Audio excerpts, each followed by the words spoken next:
Hi friends, Kodaikanal vlog பார்க்கலாமா? கொடைக்கானலுக்கு போனோம். அப்போ வந்து பார்த்தீங்கன்னாக்கா, மார்னிங்கே வந்து எங்கள் அண்ணி வந்து டிஃபனும் லஞ்சும் ரெடி பண்ணி எடுத்துக்கிட்டாங்க. அது அப்படியே அங்கே போய்ட்டு அந்த தென்னந்தோப்பில் சாப்பிட்டுட்டு வந்தோம். அப்புறம் அப்படியே பிஸ்னஸ் விஷயமா கொஞ்சம் அப்படியே போயிட்டு சாரீஸ்லாம் பார்த்துட்டு நேராக கொடைக்கானல் மலை ஏற ஆரம்பிச்சிட்டோம். அப்புறம் போகிற வழியிலே வந்து பார்த்தீங்கன்னாக்கா லஞ்சுமே ரெடி பண்ணி எடுத்துகிட்டு வந்திருந்தோமா, அதுவுமே அப்படியே சாப்பிட்டுட்டு எங்கே போகலாம் அப்படின்னு பிளான் பண்ணிங்கன்னா அப்படியே போனோம். அப்போ வந்து பார்த்தீங்கன்னாக்கா போகிற வழியிலே மியூசியம் இருந்துச்சு. ஸோ மியூசியம் போயிட்டு போகலாம் அப்படின்னு சொல்லிட்டு அங்கே தான் போனோம். அங்கே வந்து பார்த்தீங்கன்னாக்கா எல்லாமே வந்து பார்க்கறதுக்கு எல்லாம் அந்த காலத்தில் இருக்குது. அப்புறம் இந்த வந்து பேபிஸ்லாம் வந்து பார்த்தீங்கன்னாக்கா மந்த் வைஸான இப்படி இருப்பாங்க அப்படின்ற மாதிரி வச்சுருந்தாங்க.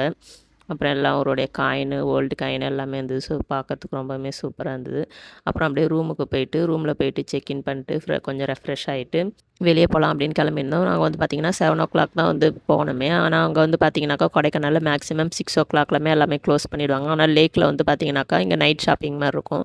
சரின்னு சொல்லிட்டு அங்கே தான் போயிட்டு ஷாப்பிங்லாம் பண்ணிவிட்டு அப்புறம் வந்துட்டு பார்த்திங்கனாக்கா டின்னர் முடிச்சுட்டு அப்புறம் ரூமுக்கே போயிட்டோம். வீடியோ பிடிச்சிருந்தா லைக் பண்ணி ஃபாலோ பண்ணி